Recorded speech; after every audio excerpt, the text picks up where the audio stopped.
शुद्ध निश्चय नैसे आत्मा के अनंत ज्ञानादि स्वरूप का न तो इन कर्मों के नाश किया है और न नया उत्पन्न किया है। आत्मा तो जैसा है वैसा ही है। मग या 8 कर्माने आत्म्याला शुद्ध निश्चय नयाने काही उत्पन्नही केलं नाही आणि त्याच्या असणाऱ्या अनंत ज्ञानादी गुणाला त्याचा नाशही केला नाही। म्हणजे असं कर्माच्याद्वारे उत्पन्न होणारे पर्याय आणि नाशाच्याद्वारे उत्पन्न होणाऱ्या पर्याय हे असताना सुद्धा कर्माने जीवाला काही उत्पन्नही केलं नाही आणि कर्माने जीवाचा नाशही केला नाही। मग आत्मा कसा आहे? जसा अनादी कालापासून एक चैतन्य ज्ञान मात्र अखंड आहे तसा तो आहे। ऐसे अखंड परमात्मा का तुम वीतराग निर्विकल्प समाधि में स्थिर होकर ध्यान करो।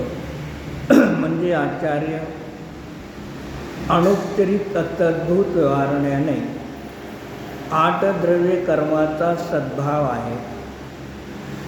अशुद्ध निश्चयने सुख दुःखरूप जीवाचे परिणाम आहेत आणि हे असताना सुद्धा परमशुद्ध निश्चयने आत्मा त्या कर्मरूपाने उत्पन्न होत नाही, नष्ट होत नाही, द्रव्य कर्मरूपाने आणि भाव कर्मरूपाने सुद्धा उत्पन्न होत नाही, नष्ट होत नाही।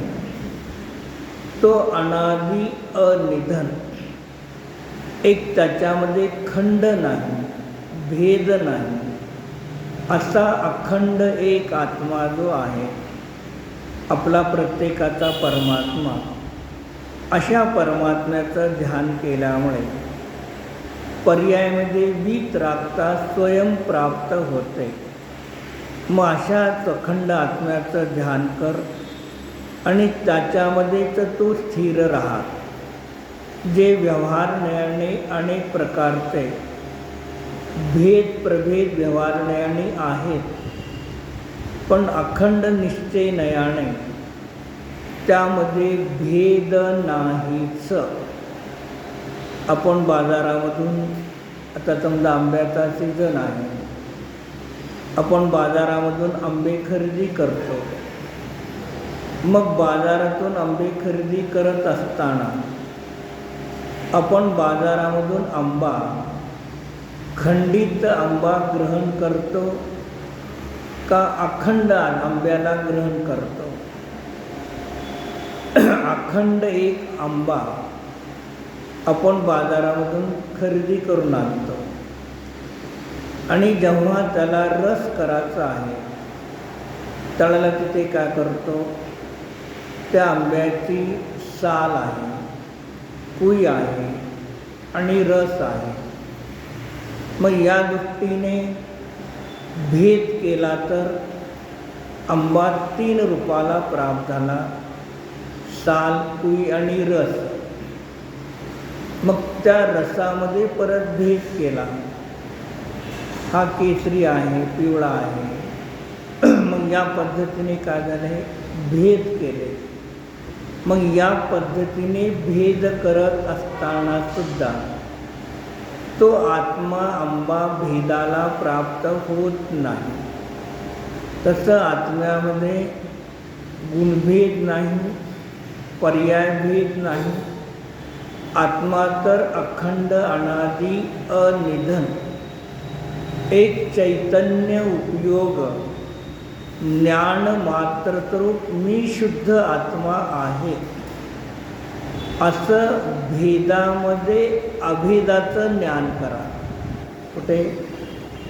भेदामध्ये अभेदाचं ज्ञान करा।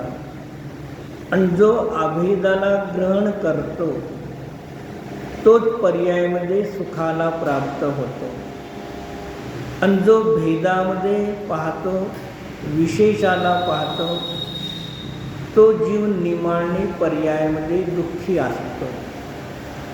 आपलं बालपण होतं. मग बालपणाला आता पाहून काय वाटतं आपल्याला?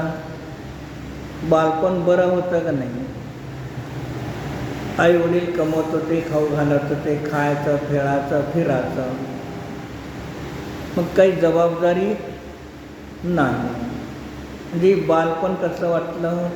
बरं वाटलं. जरा थोडं मोठे होत गेलो, काही व्यापार धंदा नोकरी करणाऱ्या लोकांकडे पाहिलं. मग ते व्यापार धंदा नोकरी करतात, त्यांच्यावरती 4 पैसे येतात, तर ते आलेले पैसे खर्च करण्यासाठी स्वतंत्र असतात. मग त्यांना कोणाकडे मागण्याची आवश्यकता नाही. मग भाव काय झाले? आपणही या पद्धतीने पुढे व्हावे. मग तो काळ गेला, काही वृद्ध काळाकडे आपण प्रवेश केला. युवा अवस्थेतून प्रौढ आणि प्रौढाकडून परत युवा अवस्थेकडे चाललो. युवा अवस्थेतून प्रौढ आणि वृद्धकडे चाललो. मग वृद्ध अवस्थेकडे जाताना किती लोकांना आनंद होतो? कोणाला होत नाही. बालपणामध्ये आनंद वाटतो. म्हणून कधी कथा किंवा शाळेमध्ये म्हटलं ना, गोष्ट देवा मला बालपण देगा. बालपण मला दे. कशाला? निवांत निश्चिंत आहे, काही चिंता घराची आणाची ठेवायची नाही. मग बालपण, तरुणपण, प्रौढ आणि वृद्ध या अवस्थेकडे पाहतो, विशेषाकडे पाहतो, तेव्हा निमाणे इष्ट आणि अनिष्ट परिणाम आहेत. आणि बालपण, तरुणपण, प्रौढपण, वृद्धपण या 4ही अवस्थेमध्ये मी जाणणारा, पाहणारा एक आत्मा अखंड तोच आहे.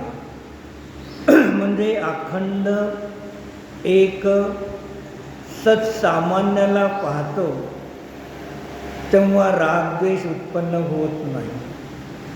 आणि जेव्हा जेव्हा विशेषाला पाहतो, तेव्हा तेव्हा निमाणे रागद्वेष होतात. म्हणून इथे आचार्य विशेष असताना अवस्थासुद्धा त्या विशेषामध्ये सामान्याला पहा. तर सामान्याला पाहिल्यानंतर तुम्हाला आकुलता व्याकुलता होणार नाही. पुढे यहाँ पर यह तात्पर्य है कि जो जीव पदार्थ कर्मों से न हरा गया है, न उत्पन्न हुआ है, और न ही किसी दूसरे के प्रकार का किया गया है, वही चिदानंद स्वरूप उपादेय है. मग माझा आत्मा कर्माच्या द्वारे नष्ट केला गेला नाही कधी. नरकामध्ये एवढं दुःख भोगलं. अन्य नारकी आपल्या नारकी जीवाच्या शरीराला, त्यामध्ये असणाऱ्या आत्म्याला केवढे तुकडे करतात. पण सांगितलं छडालेमध्ये 4 गतीच्या दुःखामध्ये नरक गतीच्या दुःखाचं वर्णन करताना त्या जीवाच्या नारकीच्या शरीराचे किंवा आत्म्याचे केवढे तुकडे करतात? तिळा एवढे. मग एवढे आपले तिळावडे तुकडे केले गेले. कर्माचा उदय, नरकगतीचं शरीर. मग आपला आत्मा कधी खंडित झाला का? तिळावडा नाही. आणि आपल्या आत्म्याला कोणी उत्पन्न करत नाही. जे द्रव्याचा स्वभाव कोणी नाश करू शकत नाही, आणि त्या द्रव्याच्या स्वभावाला कोणी उत्पन्न करू शकत नाही, आणि दुसऱ्याच्या द्वारे उत्पन्न केला गेला नाही. म्हणजे याचाच अर्थ काय झाला? अग्नी आहे. अग्नीच्या उष्णतेला कोणी नष्ट करू शकेल का? नाही. अग्नीचा उष्णता स्वभाव जो आहे त्याला कोण शीतल करेल का? नाही. आणि जो अग्नी आहे त्या अग्नीला कोणी नष्ट करू शकत नाही. म्हणजे या विश्वामधले साहीही द्रव्य कसे आहे, अकर्म स्वरूप आहेत. कसे आहेत? अकर्म स्वरूप आहेत. आणि साहीही द्रव्य अकर्ता स्वरूप आहे. म्हणून सकाळी समय 4मध्ये जो कर्ता कर्म अधिकार चालू आहे, मग नाव काय दिलं, कर्ता कर्म अधिकार. आणि कर्ता कर्म अधिकारमध्ये सांगतात 6 द्रव्य अकर्ता आहेत. जे कोणतंही द्रव्य अन्य द्रव्याला उत्पन्न करत नाही, म्हणून करता नाही. एक सांगितलं, साही द्रव्याला कोणी अन्य द्रव्याच्या द्वारे उत्पन्न केलं गेलं नाही, पण कर्म नाही. मग असं अनादि अनिधन अकर्ता अकर्मस्वरूप साहीही द्रव्य आहे. आणि त्या 6 द्रव्यामध्ये मीही एक जीवद्रव्य आहे. माझे कर्म मला मनुष्यगतीमध्ये गेल्यानंतर मनुष्य उत्पन्न करत नाही. मनुष्य आयु संपल्यामुळे माझे आयुकर्म अभाव, माझ्या जीवाचा अभाव करू शकत नाही. मग आता मी अनादि अनिधन एक चैतन्य ज्ञान मात्र स्वरूप आत्मा आहे, होतो आणि पुढे अनंत कालामध्ये राहणार आहे. अग्नीचा स्वभाव वर्तमानमध्ये उष्णता, भूतकाळात उष्णता, भविष्य अनंत कालामध्ये उष्णता स्वभाव आहे. मग त्या अग्नीचा स्वभाव जसा कोणी नष्ट करू शकत नाही, तसा माझा चैतन्य ज्ञान आनंद मात्र एक स्वभाव आहे. तेवढाच मी शुद्ध आत्मा आहे. याला सोडून अन्यमय दुसरा कोणीही नाहीच. असं काय करायचं आहे, ज्ञानामध्ये संशय विपरीत अनध्यवसाय अज्ञानाने रहित आपल्या चैतन्य अखंड चैतन्याचं ज्ञान करा. आणि मी अनादि अनिधन अखंड चैतन्यरूप शुद्ध आत्माच आहे हे श्रद्धान करा.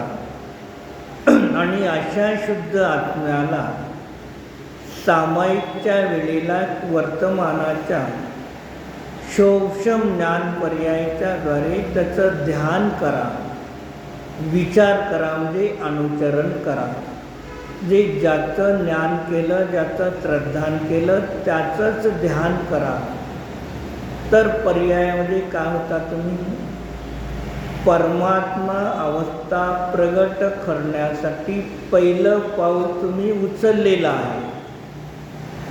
काय आहे, पहिलं पाऊल उचललेलं आहे. समजा ऑलिम्पिक सामन्यामध्ये अनेक प्रकारचे खेळ असतात. मग त्यामध्ये पळण्याची पण शर्यत असते. अमुक अमुक सेकंद किंवा मिनिटामध्ये एवढं एवढं तुम्हाला पळायचं आहे. मग त्या ठिकाणी अनेक व्यक्ती किंवा स्त्रिया पळण्यासाठी असतात. 1 नंबर किती लोकांचा येणार, एकाचाच 1 नंबर येणार आहे. 1 नंबर अनेकाचे येत नाही. मग ते व्यक्ती आज ऑलिम्पिक सामन्यामध्ये 1 नंबरने जिंकले. मग हे केव्हा ऑलिम्पिक सामन्यामध्ये जिंकले, 1 नंबर आले, हे कार्य त्यांचं केव्हा झालं, सुरुवात कुठून झाली, हे जिंकले आत्ता. पण याची प्रॅक्टिस केव्हापासून सुरू झाली, समजा आपण वर्ष 2 वर्ष काय असते. मग आचार्य म्हणतात त्यांनी प्रॅक्टिस केव्हा केली, पहिला पाऊल टाकला चालण्याचा आणि दुसरा पाऊल टाकला, तिथून सुरुवात झाली त्याची. जर त्यांनी एक पाऊल पहिला टाकलाच नसता असता तर तो चाललाच नसता आणि पडला नसता तर आज ऑलिम्पिकमध्ये 1 नंबर आला नसता. जी त्याची पहिल्यांदा जो पाऊल टाकला ते त्याचं फळ आहे. तसं आचार्य म्हणतात, मी आता अखंड एक शुद्ध आत्मा आहे असं एक स्वतःच्या वर्तमानाच्या ज्ञानाच्या पर्यायाच्या द्वारे तुम्ही स्वतःच्या अखंड आत्म्याचं ध्यान करता, विचार करता, तेव्हा अखंड आत्मा तुम्हाला अरहंत सिद्ध अवस्थेमध्ये प्राप्त होतो. म्हणजे ही एक ज्ञान पर्याय आपणाला परमात्मा अवस्थाकडे घेऊन चाललेली आहे. भलेही कार्य प्रगट झालं नाही, पण आचार्य म्हणतात त्याला तुम्ही जिनेंद्र भगवंताचे लघुनंदन झाला. का म्हणतो, छोटासा मुलगा असतो किंवा मुलगी असते, कन्या असते. मग काही काळ गेल्यानंतर त्यांचं बोलणं चालणं आधी जे काही क्रिया थोडे असतात ते बघून आपण काय म्हणतो, हा वडिलाकडे गेला, तो आईकडे गेला, मामाकडे गेला, आधी म्हणजे कशावरून त्याच्या बालाच्या थोड्या होणाऱ्या शरीराच्या हालचाली क्रिया याच्यावरून त्या बालकाला उपमा देतो आपण. मग तसं इथे आचार्य म्हणतात, अशा स्वतःच्या कारण परमात्म्याच्या शुद्ध आत्म्याचं ध्यान करणारा जीव तो जिनेंद्र भगवंताचा लघुनंदन झालेला आहे. कारण जिनेंद्र भगवान आपल्या स्वतःच्या आत्म्यामध्येच स्थिर आहे. ते स्वतःच्या आत्म्याहून कधी बाहेर जात नाही. पण हा लघुनंदन त्यांच्यासारख्याच आपल्या शुद्ध आत्म्याचं ध्यान केल्यामुळे त्याला लघुनंदन संज्ञा प्राप्त झाली, जी एक वेळेला अनुभव करता सम्यक दर्शनाची प्राप्ती झाली. तेव्हा तुम्ही जिनेंद्र भगवंताचे लघुनंदन झाला आणि पुढे भविष्य काळामध्ये अरहंत होता. तेव्हा तुम्ही काय झाला, साक्षात परमात्मा अरहंत झाला. म्हणजे ते अरहंत अवस्था सुद्धा तुम्हाला या पहिल्या स्वतःच्या शुद्ध आत्म्याच्या ध्यानानेच होते, अन्य दुसऱ्या कोणतंही कारण नाही. म्हणून असा शुद्ध आत्माच काय आहे, प्रत्येकाला ध्यान करण्यासाठी उपादेय आहे. मग स्वतःच्या आत्म्यामध्ये स्थिर राहण्यामध्ये असमर्थ आहोत, तेव्हा काय करायचं आहे, पापापासून वाचण्यासाठी, शुद्धामध्ये जाण्यासाठी, काय सांगायचं, पापापासून वाचण्यासाठी, शुद्धामध्ये जाण्यासाठी तावत कालपर्यंत या पंचपरमेष्ठी देवगुरुशास्त्र यांचंही आश्रय घ्या. 2 कारणासाठी. तो आश्रय पापापासून वाचण्यासाठी आणि शुद्धामध्ये जाण्यासाठी त्याचा आश्रय घ्या. आणि आश्रय घेतानाच ज्ञानामध्ये, श्रद्धेमध्ये निर्णय पाहिजे की हे सोडायचं आहे. आणखी सर तुम्हाला घराला पायऱ्या आहेत का, तुम्हाला पायऱ्या आहेत का, आपल्या घराला पायऱ्या आहेत. पहिल्या पायरीवरती आपण काय करतो, पाय ठेवतो. मग पहिल्या पायरीवरती पाय ठेवत असताना ज्ञानामध्ये, श्रद्धेमध्ये निर्णय काय आहे. क्रियाच्याद्वारे तर चारित्राच्याद्वारे पाय ठेवला, पण ज्ञानामध्ये, श्रद्धेमध्ये निर्णय, श्रद्धा काय आहे, तो पाय उचलाचा आहे. मग पाऊल ठेवण्याच्या वेळेला पाऊल उचलाचा आहे. हे ज्ञानात श्रद्धेमध्ये असेल तो पाऊल उचलला जाईल. आणि पाऊल ठेवण्यासाठी पाऊल ठेवला तर तिथून आपण दुसऱ्या आधी पायऱ्या चढून आपल्या घरामध्ये जाऊ शकत नाही. मग तसं पुण्यामध्ये या देवगुरु शास्त्राची पूजा भक्ती आराधना जे काय देवगुरु शास्त्र त्यांची यथाशक्ती तन मन धनाने त्यांची सेवा करा. कशासाठी? 5 इंद्रियाच्या विषयाचं पापामध्ये न जाण्यासाठी त्यांची पूजा करा. आणि देवगुरु शास्त्र स्वयं एक अपेक्षेने पुण्यरूप आहेत. काय? पुण्यरूप आहे. मग त्यांचं आश्रय घेतल्यामुळे तुम्ही पुण्यामध्ये आला. पण ते देवगुरु शास्त्र आपणाला काय सांगतात?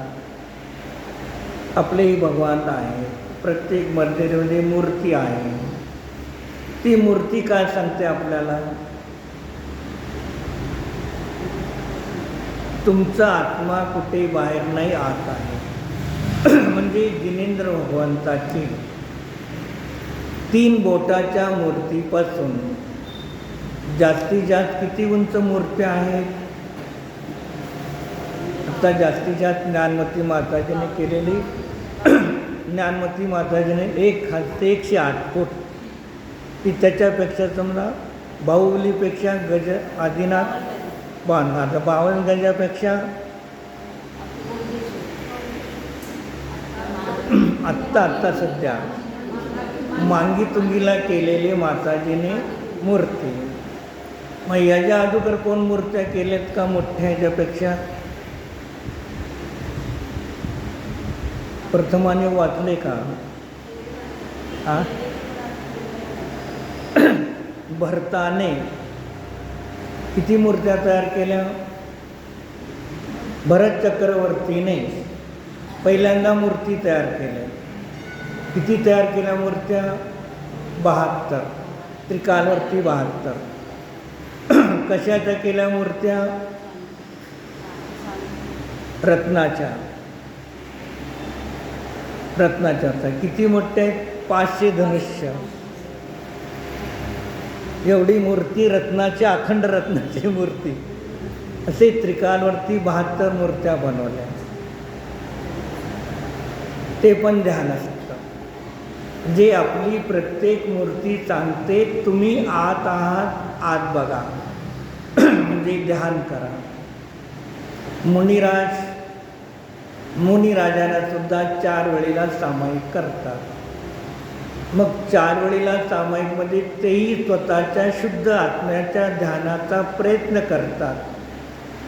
तिथे उपयोग टिकत नाही तर पंचपरमेष्ठी, 6 द्रव्य, 7 तत्व, गुणस्थान, मारणस्थान, जीव समाज याचा विचार करतात. तिथे मुनिराजसुद्धा ध्यानच करायला सांगतात आपल्याला. प्रत्येक ग्रंथामध्ये शेवटचा अधिकार मोक्ष. आणि मोक्ष अधिकारमध्ये सर्व ध्यानाचं वर्णन करणार, आर्तरौद्र ध्यानाचं, धर्मशुक्ल ध्यानाचं वर्णन करणार. आणि शेवटी मोक्ष 4थं शुक्ल ध्यान, विप्रत क्रिया निर्वर्तनी नावाच्या 4थ्या शुक्ल ध्यानाच्या जरी काय झाला? मोक्ष. जी देवगुरु शास्त्र शेवटी काय सांगतात? तुम्ही तुमच्या स्वतःच्या शुद्ध आत्म्याचं ध्यान करा. आणि आम्ही आमच्या शुद्ध आत्म्याचं ध्यान करून आर्यंत झाले. जे 3 गतीच्या जीवाच्या साक्षीने 12 सभेमध्ये अनंत परमात्मा सांगतात, माझं ध्यान करताल तर तुम्हाला मोक्ष मिळणार नाही. स्वर्ग मिळेल, नरक मिळणार नाही. नरक मिळणार नाही, मोक्ष मिळणार नाही, स्वर्ग मिळेल. मग तुम्हाला मोक्ष नको का पाहिजे? मोक्ष पाहिजे. नरक आणि स्वर्ग नको असेल तर तुम्ही तुमच्या स्वतःच्या आत्म्याचं ध्यान करा. मग स्वतःच्या आत्म्याचं ध्यान करून सम्यदृष्टी होतात, निश्चय व्यवहार. मग ध्यानात उपयोग लागत नाही तर मग ही सगळी क्रिया करा. पण हे क्रिया करत असताना हे शुभ भाव, पुण्यपरिणाम, शुभोपयोग हा जो आहे परद्रव्याला लक्ष करून होत आहे आणि परद्रव्याला लक्ष करून शुद्ध भाव होत नाही, म्हणून तेही मला सोडायचं आहे. जे असं शुभामध्ये पुरुषापूर्वक बुद्धिपूर्वक पुण्याची शुभाची क्रिया करा पहिल्यांदा, न करता सोडून देऊ नका. मग पुण्याची क्रिया करून मग हे पुण्य हेय आहे, त्याज्य आहे, हे ज्ञानामध्ये निर्णय करा, श्रद्धेमध्ये श्रद्धान करा, चारित्र्यामध्ये सोडून देऊ नका. काय सांगितलं? हे तुम्हाला श्रद्धा ज्ञान करायला सांगितलेलं आहे. याला चारित्र्यामध्ये सोडायचं नाही. मग हे चारित्र्यामध्ये देवपूजा, गृहपाती, स्वाध्याय, संयम, तप, दान हे शुभ क्रिया पुढे आपल्या आपण जाऊन सुटलेल्या असतील सोडा लागणार नाही. मुनिराज जेव्हा छपक श्रेणीवरती आरूढ झाले, उपशम श्रेणीवरती आरूढ झाले, मग उपशम श्रेणी छपक श्रेणी आरूढ असताना पंचपरमेष्ठीची स्तुती स्तवन आदी करतात का? जे काय झालं? शुद्धामध्ये तुमचा उपयोग एक अंतर्मूर्त स्वतःच्या शुद्ध आत्म्यामध्ये स्थिर राहिला तर पुण्य स्वयं सुटलेला आहे, सोडा लागत नाही. पण प्राथमिक भूमिकेमध्ये श्रद्धेमध्ये ज्ञानामध्ये निर्णय करा. पुण्य पापाने जसा बंद होतो तसा पुण्यानेही बंद होतो आणि पुण्य आणि पापाच्या परिणामाच्या अभावामध्ये मोक्ष होतो. मग असा पुण्य आणि पापाच्या अतीत परिणाम केव्हा होईल? आपल्या शुद्ध आत्म्याला विषय केल्यानंतर होणार आहे. मग एक क्षण मात्र तुम्ही शुद्ध आत्म्याचा अनुभव केला, शुद्ध रूपाने जाणला, तर भविष्य काळामध्ये द्रव्याचा स्वभाव जसा शुद्ध आहे, गुणाचा स्वभाव जसा शुद्ध आहे, तशी पर्यायामध्ये शुद्ध पर्यायाची अभिव्यक्ती स्वयं होणार आहे. पण पहिल्यांदा एक पाऊल टाकण्याचा पुरुषार्थ करा. मग या पद्धतीने या गाथेमध्ये आचरणे आपल्याला भावार्थ रूपाने प्रत्येकाला स्वतःचा अखंड आत्मा चैतन्य ज्ञान मात्र तो ध्यानासाठी उपयोगी आहे आणि त्याच्या आचरणेत परमात्मा बनवू शकता. 49 नंबर गाथा. कम्मणि बद्दुवी होई नविजो पुडु कम्म कयावी कम्मु विजोण कयावी पुड्डो तो परमप्पौ भावी. है बंधा जो कर्म से पर कभी कर्ममय नहीं, ना कर्म भी उसमय कभी परमात्मा भायही. म्हणजे आचार्य प्रत्येक गाथेमध्ये सामान्य रूपाने पाहिलं तर प्रत्येक गाथेमध्ये एकच साध्य तुम्हाला सिद्ध करतात. सांगण्याचे शब्द वेगळे आहेत. सांगण्याचा शब्द जरी वेगळा असेल तर भाव एकच आहे. सामान्य रूपाने भाव एक आहे. तुम्ही स्व आत्मा अखंड एक स्व आहे आणि त्या एक स्व अखंड आत्म्यापासून जेवढे आहे तेवढे पर आहे. फक्त स्व आणि पराचं भेद विज्ञान करून देऊन स्व आणि पराचं श्रद्धान करा आणि स्व आणि पराचं श्रद्धान करून स्वला स्वरूपाने जाणा, अनुभव करा. तेव्हा पर पदार्थ भिन्न होते, वेगळे होते. ते स्वयं भिन्न झालेले आहेत, भिन्न करावं लागणार नाही. काय भिन्न करावं लागणार नाही. आत्ता इथून स्वाध्याय झाल्यानंतर आपण मंदिरपासून आपल्या घरापर्यंत जाणार आहोत. मग रस्त्याला अनेक लोकांचे घर भेटतात आणि आपण जिथे राहतो तिथेही अनेक लोकांची घरं आहेत. आता रस्त्याने जाताना हे माझं घर नाही, माझं घर नाही म्हणत चाललो का? जाणत चाललो. रस्त्याला घरं आहेत. आपण जिथे राहतो तिथेही घरं आहेत आजूबाजूला शेजारी, ते पण जाणतो. मग जाणण्यासाठी त्यांना जाणत आहे आणि जाणत असताना ते स्वघर नाही हेही जाणतो. आणि जेव्हा आपण आपल्या घरामध्ये पाऊल ठेवला, मग आपल्या घरामध्ये पाऊल ठेवला तेव्हा जगामधील अनंत घराला सोडलो का सुटले? सुटलेले आहेत. मग लौकिक व्यवहारामध्ये आम्हाला ते बराबर वाटतं, पण इथं आम्हाला ते जमत नाही. माझ्यानंतर जे जमत नाही ते जमतं म्हणून तुम्हाला सांगालो ना. जर जे जमत नसेल तर जीव जो आहे, जीवामध्ये शक्ती जास्त आहे का कर्मामध्ये शक्ती जास्त आहे? जीवामध्ये. मग करणान योगाच्या अपेक्षेने करणाने काय सांगतो? दर्शन मोहनीय कर्म. 70 कोडाकोडी दर्शन मोहांची स्थिती आहे. जे सगळ्यामध्ये स्थिती जास्त दर्शन मोहाची आणि बाकीच्याची सगळ्याचे 30 कोडाकोडी 40-20 जे काय असेल ते प्रत्येकाचे ठरलेले आहे.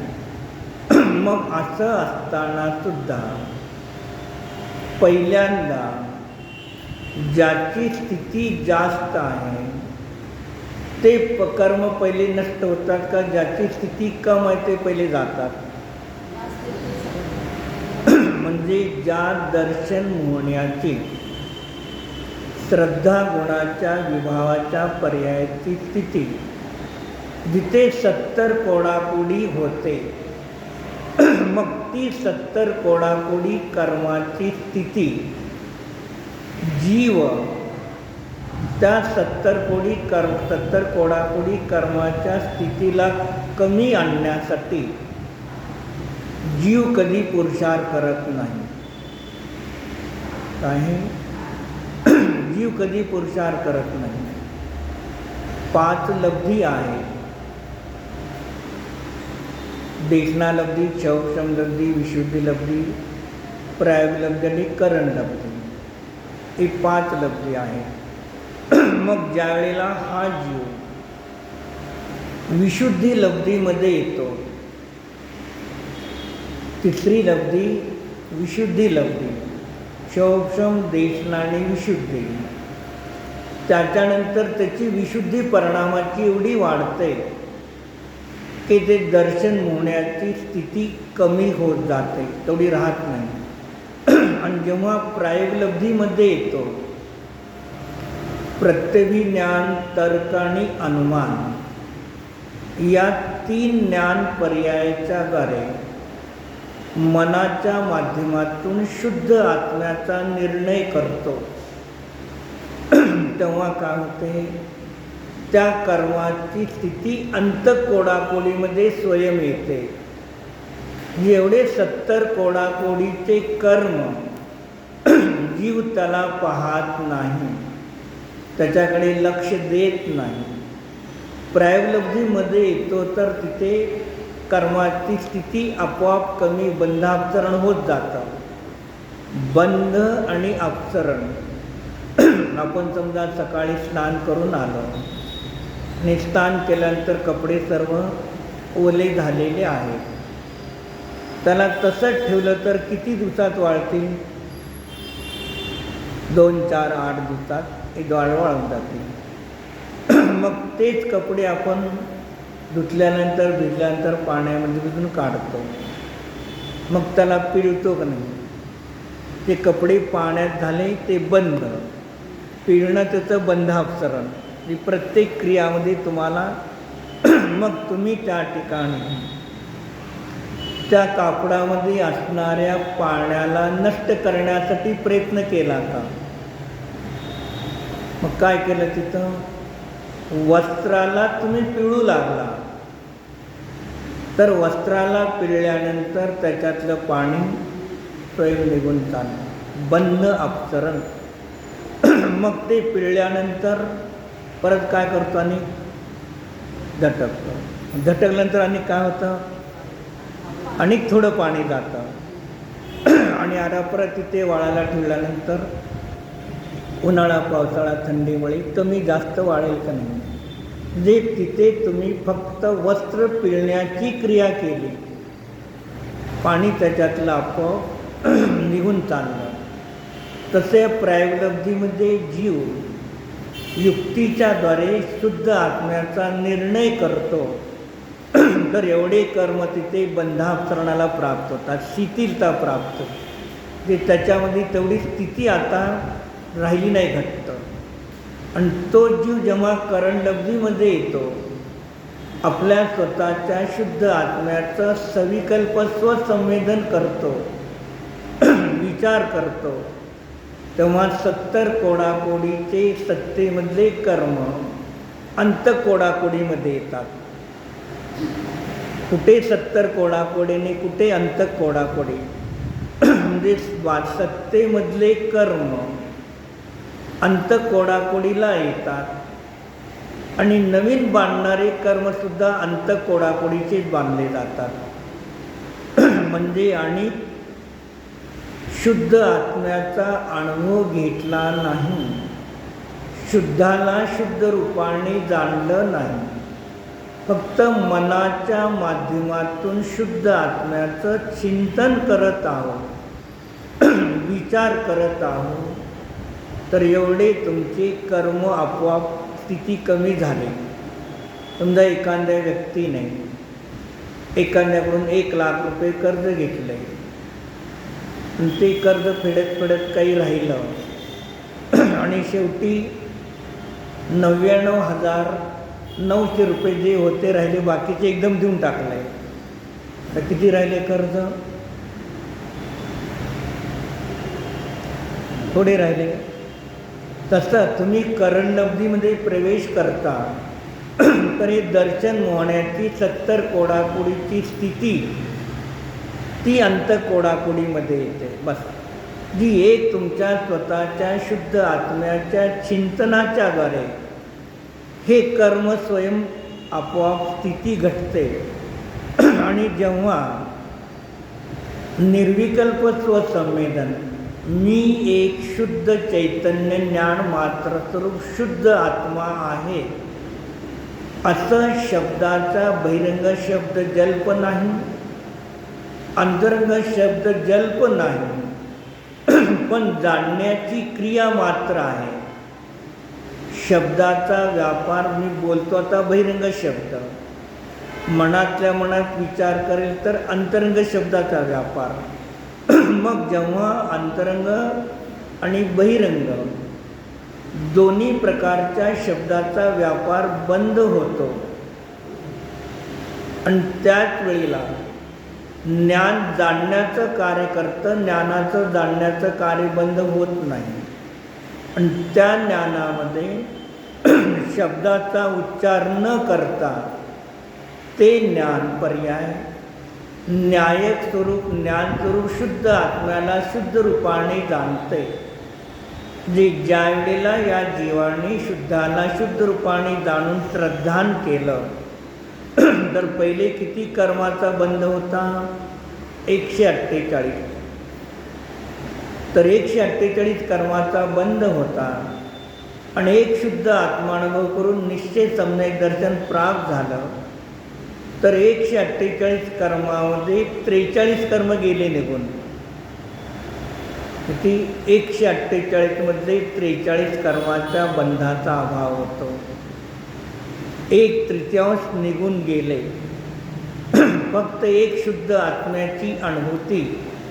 बहिरंगामध्ये व्रत तपश्चर्या काही नाही, अव्रती आहे. म्हणजे एक शुद्ध आत्म्याच्या अनुभवाने या 70 कोडाकोडी असणाऱ्या दर्शनमोह का झाले? नष्ट झाला.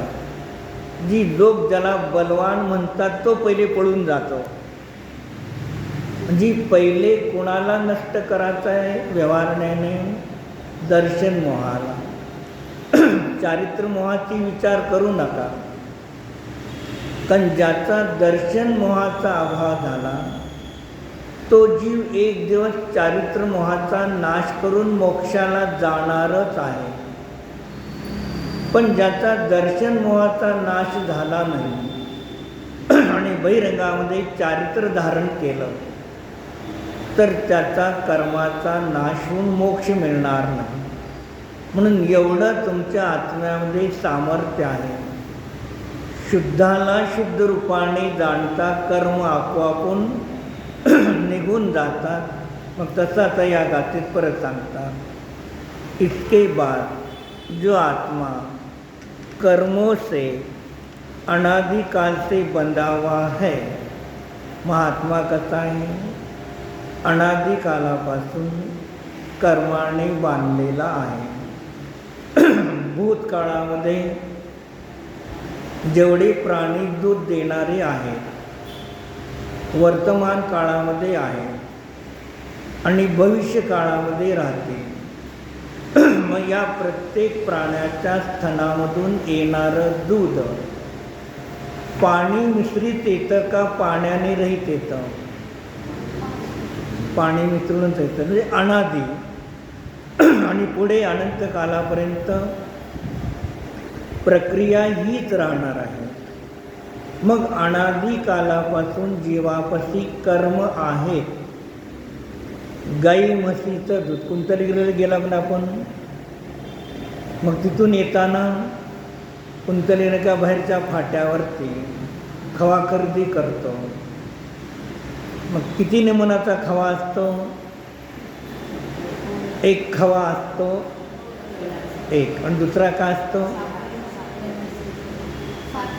त्याला काय म्हणतात तिथे? पेढा. मग तो खवा पेढा आहे, नुसता खवा आहे. मग पेढ्याचा रंग पिवळा आणि बाकी खवा का बरं? हा गाईच्या दुधाचा आहे 2 नंबर पेढाचा. त्यांनी सांगितलं मालकाने परवा. हा पेढा आहे तो गाईच्या दुधाचा आहे 2 नंबर आणि पांढरा आहे ते म्हशीच्या दूध. एक आपल्याला उदाहरणार्थ घ्या. मग तिथे काय सांगितलं? मग ते दोन्ही दूध आणि पाणी एका ठिकाणी अनादी कालापासून आहेत. पण अनंत कालापर्यंत दूध आणि पाणी एकच राहतील असा नियम आहे का? राहिलेच पाहिजे असा नियम आहे का? नाही. का?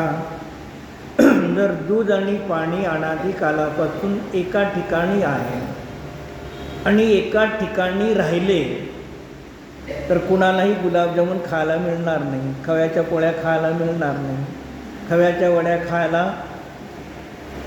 मग का मिळतात खायला? त्याच्यातून दूध, दुधातून पाणी मग अनादी संबंध आहे, पण अनादी संबंध म्हणून अनंत काळपर्यंत राहील असा नियम नाही. एक ती गोष्ट समजायची. मग अनादी संबंध आहे, मग अनादी संबंध असताना एकमेक झाले का? नाही. जे दूध आणि पाण्याचं क्षेत्र एका ठिकाणी असताना सुद्धा दूध स्वतंत्र भिन्न आणि पाणी स्वतंत्र भिन्न आहे. मग दुधापासून पाण्याला भिन्न करण्यासाठी तुम्हाला एकच काम करायचं आहे. काय करायचं आहे? गॅस पेटवा, अग्नी तयार करा, पात्र ठेवा, दूध टावा आणि त्याच्यात हलवत राहावा. मग एकच काम करायचं. पहिले अग्नी पेटवा. मग अग्नीने काम केलं, पात्राला गरम केलं आणि तसंच बारीक ठेवून बारीक अग्नी ठेवून उकळायला ठेवलं तर जाईल की नाही? पाणी जाणार. थोडं थोडं वाफून निघून जाते की नाही? मग आपल्याला लवकर करायचं तर काय करता? तेच इथे वारंवार ती हलवणं नाही, इथे शुद्ध आत्म्यामध्ये दूध पाण्यानं आत्म्याचा अनुभव करा, तेच काम आहे, दुसरं काही नाही. फक्त ते उदाहरण चमचा आहे. इथे ज्ञानाची अनुभव करणारी ज्ञान पर्याय आहे. वारं शुद्धाला शुद्ध रूपाने वारंवार जाणत जावा. आणि समजा बारीक गॅस करून ठेवला, त्याच्यामध्ये एक पात्र उलटण म्हणा काहीतरी ठेवलं, त्याला हलवलं नाही तर काय होणार? एक तर उशीर होईल आणि तर खाली करपून जाईल. मग खाली करपूनही पाणीही लवकर निघाला पाहिजे, तर तुम्हाला तिथे बसून पुरुषार्थ केला पाहिजे. तिथे करतो गुलाबजामुन खायचं असेल तर, पण इथे अखंड एक मोक्षरूपी आत्मा तो प्राप्त करायचा असेल तर नाही, आम्हाला वेळ नाही, अमुक नाही, तमुक नाही, एवढी कामं असतात की आम्हाला घरी गेले खालीच मुंडकं गेली की वरती बघायलाच मिळत नाही. आचार्य म्हणतात ठीक आहे, तुमचे परिणाम तुमच्यापाशी आहेत, मला त्याचं देणं घेणं नाही. मी तुम्हाला सांगत आहे, तुम्ही ऐकून करायचं असेल तर लवकर तुम्हाला मोक्ष प्राप्त होईल. तर काय इकडले सांगितलं, इकडली वस्तू तिकडे उचलून ठेव, हा ठेवतो, हा ठेवतो, ऐकतच राहिले, काय होणार?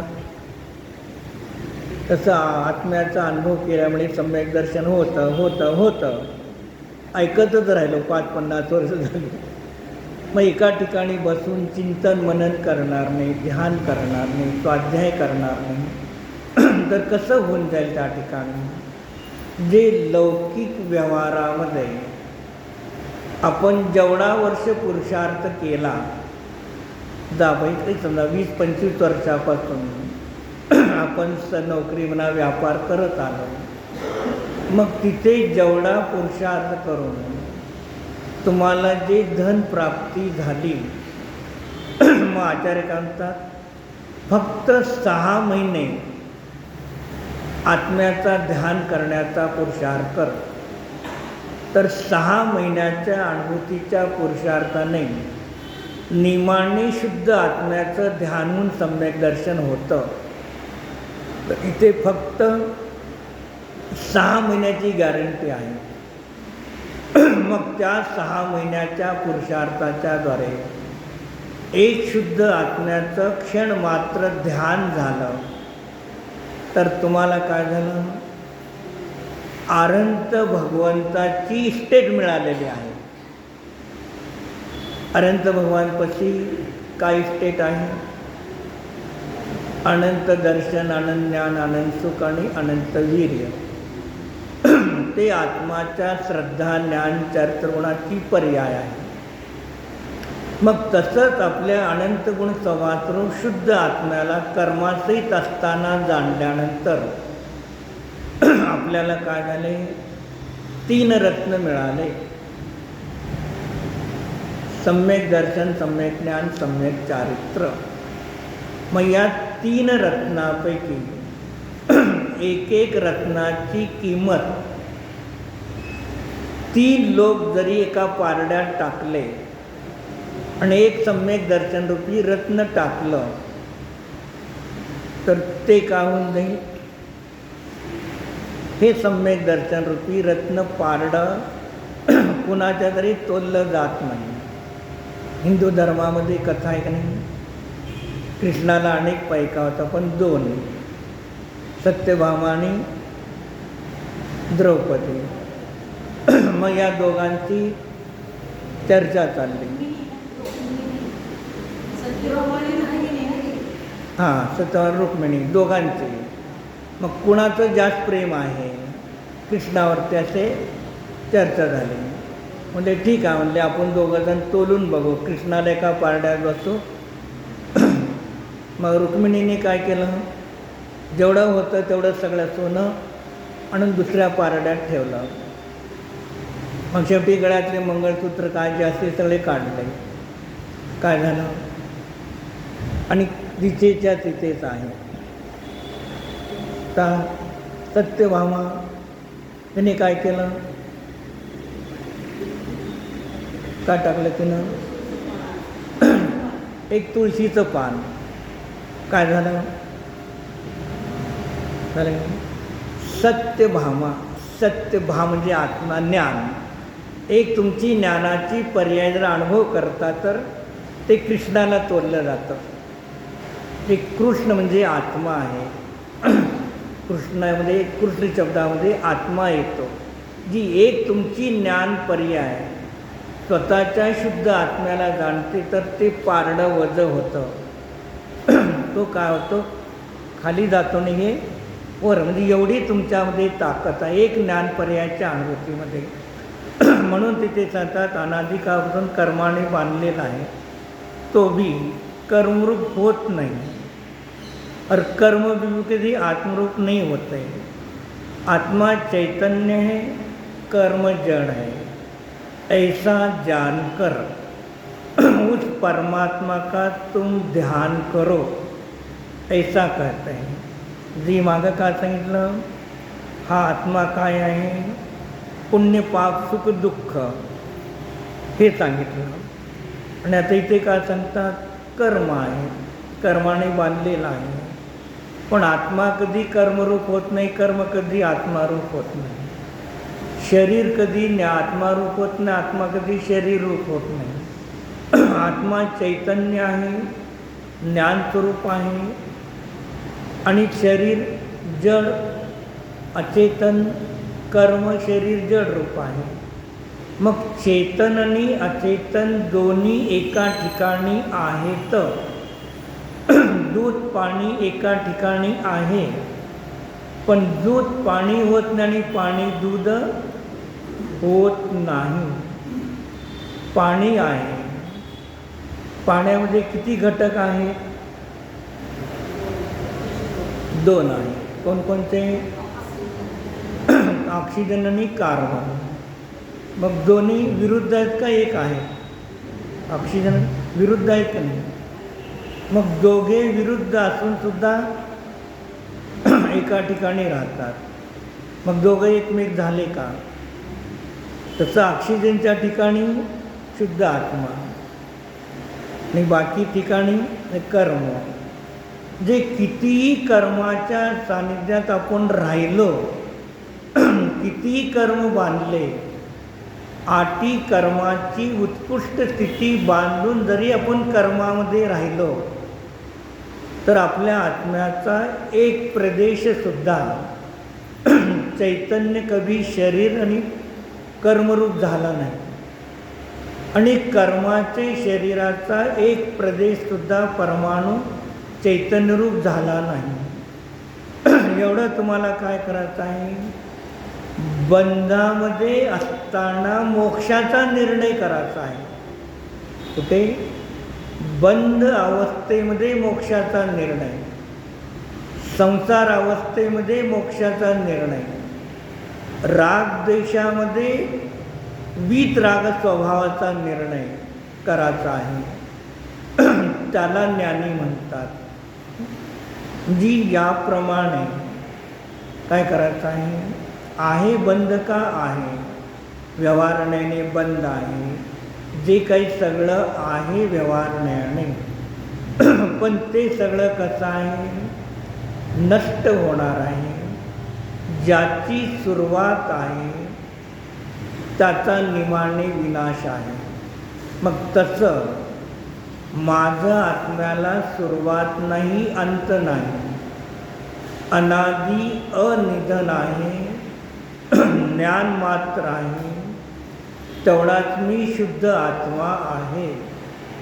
आणि जेवढे कर्म आहेत, कर्माची स्थिती आहे, भेद प्रभेद आहे, तो मी आत्मा नाही. एवढं तुम्हाला प्रत्येकाला देव गुरु शास्त्राच्या सानिध्यामध्ये जाऊन निर्णय करावा लागेल.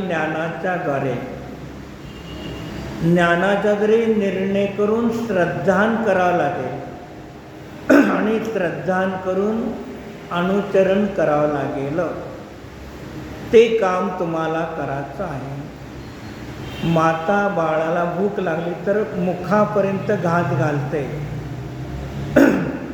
थुकाचं का गिळाचं त्या बालकावर आहे. तसं आपण बालक आहोत.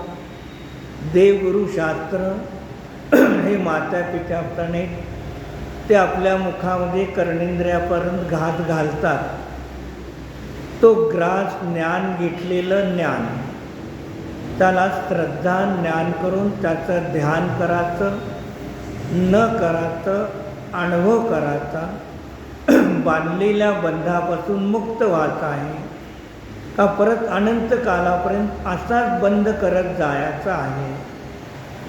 हे माझ्या वर्तमानाच्या प्रत्येक समयाच्या पुरुषार्थावरती अवलंबून आहे.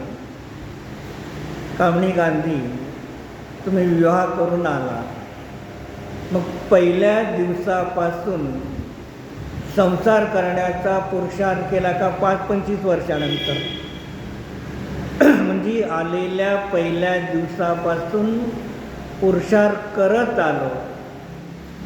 5-25 वर्ष झाले तरी करत आहोत आणि शेवटच्या क्षणापर्यंत जे पुरुषार्थ कधीही बंद करायचा नाही. पुरुषार्थ बंद केला की काम संपलं समजा. मग हा मी शुद्ध आत्मा आहे, हा ध्यानाचा पुरुषार्थ छपक श्रेणीवरती आरूढ होत नाही तोपर्यंत तुम्हाला प्रत्येक क्षणाला करावा लागेल. तर कालांतराने जाऊन त्या छपक श्रेणी चढण्यायोग्य हे छोट्या छोट्या ध्यानाचे, शुद्ध आत्म्याच्या ध्यानाचे पुरुषार्थ त्या छपक श्रेणीवरती उपयोग स्थिर होण्यासाठी आणि पर्यायामध्ये केवळ ज्ञानाच्या प्राप्तीचे उपाय गाथा आचार्य स्वपराचं भेद विज्ञान करून स्वरूपाने जाणा पर भिन्नात आपण भिन्न होतील, त्याला वेगळा करण्याचा पुरुषार्थ करू नका. ओम.